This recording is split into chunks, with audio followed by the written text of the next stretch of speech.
Welcome back to the deep dive. Today we're tackling something that seems pretty simple on the surface.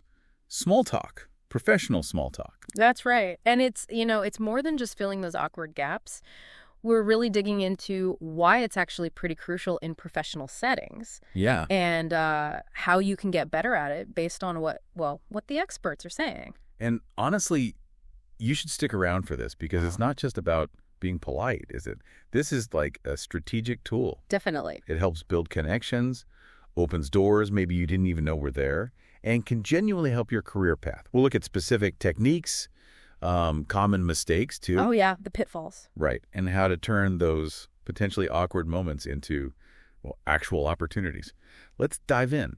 Okay, so let's just get straight into it. The professional world feels so focused on efficiency, getting down to business. Why should we bother with small talk? Chatting about the weather seems trivial, right? It does seem trivial, but it's funny. The research really points elsewhere. These small interactions, they're kind of the foundation for the bigger stuff. Experts talk about a few key things. First, it builds trust, and fast. Those little relaxed chats, they tap into our social bonding instincts. Social bonding, like before you get to the serious stuff. Exactly. You connect on a human level first. And when you do that, people feel more comfortable. They're more open to sharing ideas later, collaborating. They feel safer, psychologically speaking. Wow, okay. So it's not just fluff. It actually changes the dynamic. Yeah, measurably. Even just like a minute of non-work chat can boost how much people trust each other. Okay, that's big. What else? Second thing, it humanizes interactions. Yeah. Emails, Slack, quick meetings.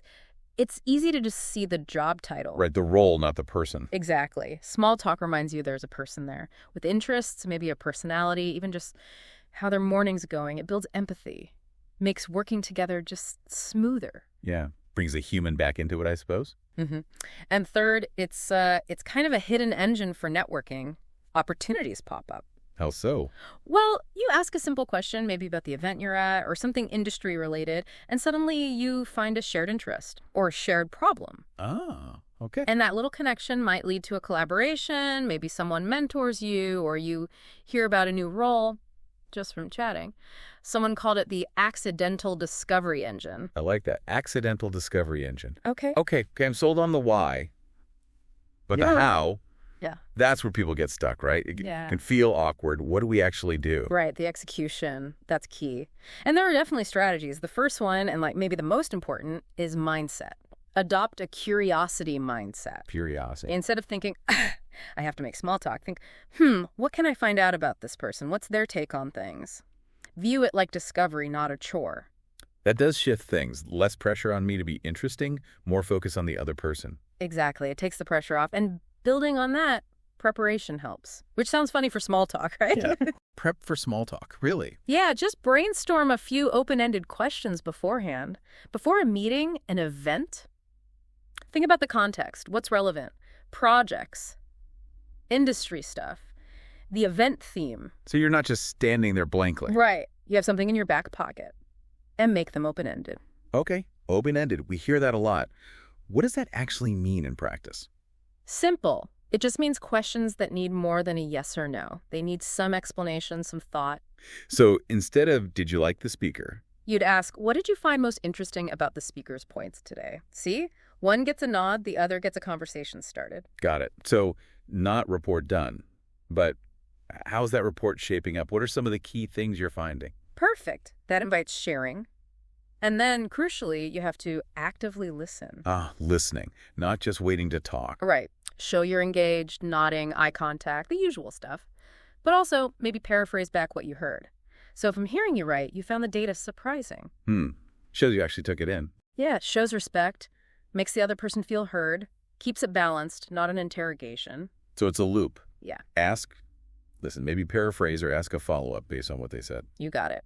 Then there's using environmental cues. Super simple. Environmental cues like? Just look around, comment on something you both see or experience, the art on the wall, something from a presentation you both saw, the coffee. The classic coffee comment. Wow, this coffee is strong. Exactly. Or, that's an interesting painting, isn't it? It's low pressure because it's a shared observation. Easy way in. Okay, makes sense. Easy starter. And the last big strategy is knowing how to transition smoothly. Small talk is the bridge, right? Not the whole journey. Good point. You don't want to get stuck there if there's business to do. Right. Watch for cues. A pause in the chat, someone shifts their posture, maybe glances at their notes. That's often a signal. So you need to be observant there too. Mm-hmm. And have maybe a bridging phrase ready. Something like, well, it was great hearing about your weekend project. Switching gears a bit, on the topic of the budget, I wanted to ask. Smooth. Okay, that's helpful. Avoids the awkward silence or the abrupt shift. Mindset techniques. Check. But what about what to talk about? Specifics. What's safe territory and what's like a definite danger zone? Yeah, this is important. Safe bets usually involve common ground or neutral topics. Industry trends are great. Like, what do you think about that new AI development? Exactly. Or recent regulations, market shifts, stuff relevant to your field. Work events you're both at are obvious choices too. Did you catch the morning keynote? How was that workshop on X? Makes sense. It's contextually relevant. Yep. Local insights can work too, if appropriate. Tried that new cafe downstairs. Even just neutral stuff like traffic, sometimes the weather. They're simple openers. Okay. What about slightly more personal things? Light personal interests are usually fine, especially things related to maybe professional development or just positive general stuff. Asking for recommendations is often good. Like for a book or a podcast? Yeah, exactly. Like, heard any good productivity podcasts lately? Looking for recommendations? Asking for advice makes the other person feel valued. I like that. It's engaging, but not too invasive. Right.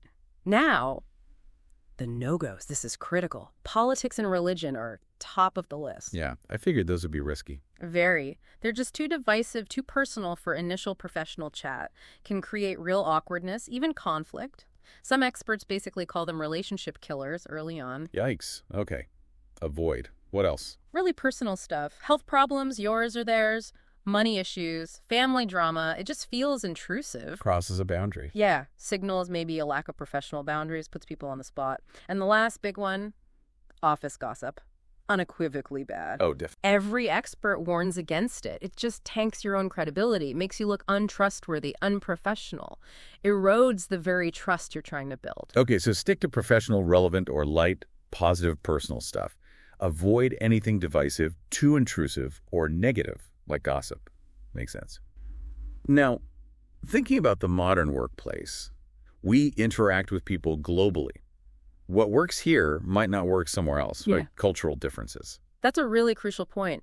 Small talk norms vary hugely. What's friendly here might be rude there, or vice versa. So how do you navigate that? Well, first, if you know you'll be interacting with people from a specific culture, do a little homework if you can. Look up general communication styles, directness versus indirectness, common topics, taboos. Bit of cultural pre-research. Yeah, but even if you can't, or alongside that, the key is observation and mirroring. Watch how others from that culture interact. What should I look for? Their formality level, the topics they bring up, how much personal info they share. Then try to gently match that style. It shows respect, shows you're paying attention. Kind of tuning into their frequency. Exactly. And if you're ever really unsure, especially cross-culturally, stick to super neutral openers. The weather, the city you're in, the event itself, logistics, usually safe bets anywhere. Good safety net to have. And what about the shift to virtual? So much is online now. Does small talk even work in Zoom meetings or hybrid calls? It feels different. It does feel different, but it definitely still works. And you could argue it's even more important online because you lose all those little spontaneous hallway chats. True. So how do you do it virtually? Few specific tips. One easy one. The tech check can double as an opener. Hey, can everyone hear me okay? Is my video all right? It's practical, but it gets people talking before the main agenda. Huh. Never thought of it that way. Kills two birds with one stone. Yeah. Also, think about your virtual background. If it's appropriate, something professional but maybe a little interesting, a nice office view, a local landmark maybe can spark a comment. Ah, something visual to latch onto. Right. And use the chat. Before the meeting officially kicks off, dropping a light comment in the chat, hope everyone's got coffee, or morning all. It sets a friendly tone without interrupting. Yeah, the chat feels less intrusive sometimes, especially with big groups. For sure. Lets people engage if they want. And finally, especially with global teams, acknowledge time zones and local context. Good morning, good afternoon, maybe a quick, how's the weather over there? Shows you see them as individuals in different places. Little things that show you're aware. Nice. Okay, these strategies are great in theory, But can you give us some concrete examples how this might actually sound Right. and what happens after the small talk, the follow-up? Sure. Examples really help. Okay, imagine you're at that networking event. Instead of just hi, you use an open-ended question related to the event. Hi there. I thought that last workshop was really insightful. What was your main takeaway? Much better than just swapping business cards silently. Right. And a potential follow-up right there could be offering value. I jotted down some notes, happy to share them if you like. Gives a reason to connect. Smart. Okay, what about a virtual example? Virtual team call. Maybe start with something light, using environmental cues or interests. Morning, everyone. Anyone tried that new project management tool Sarah mentioned last week? Curious how it's going. Quick chat, then smoothly transition. All right, let's dive into the updates for Project Titan. Feels warmer, more connected than just jumping straight in. Exactly. Now, follow-up. This is where you really cement the connection. It doesn't have to be huge. A quick message later works wonders. Like on LinkedIn. Yeah, connect on LinkedIn, maybe send a brief message referencing the chat. Great talking with you earlier about the conference keynote. Simple. Keeps the connection warm. Just a little nudge to stay on the radar. Precisely. Or reference the actual small talk content if they recommended, say, a podcast. Follow up later. Hey, just want to say thanks for the podcast recommendation. Listen to an episode. Really interesting stuff. Shows you were actually listening and valued it. Absolutely. Builds trust. And if your chat uncovered something potentially more substantial, a shared interest, a possible collaboration, suggest a next step. Politely, of course. Really enjoyed hearing your perspective on topic. Would you be open to a quick virtual coffee sometime next week to explore that potential collaboration idea further? So the small talk opens the door and the follow-up walks through it. That's a great way to put it. You cultivate the seed that the small talk planted. Wow. Okay, so stepping back, we started talking about casual chat, and now it feels like this really sophisticated strategic skill. Yeah. It's definitely not just fluff. It really isn't. When you break it down, mastering it is about genuine curiosity, a bit of prep, active listening, choosing topics carefully, being culturally aware, adapting online. It's a serious tool for building rapport, trust, finding opportunities. It contributes directly to career success. It's about being intentional, even in casual moments. Intentionality in the casual. I like that. Okay, so that leads us to our final thought for you to chew on today. If professional small talk really is this powerful engine for connection, trust, and opportunity, how much potential growth, how many valuable connections, how many interesting opportunities might you be missing out on simply by not actively working on these skills?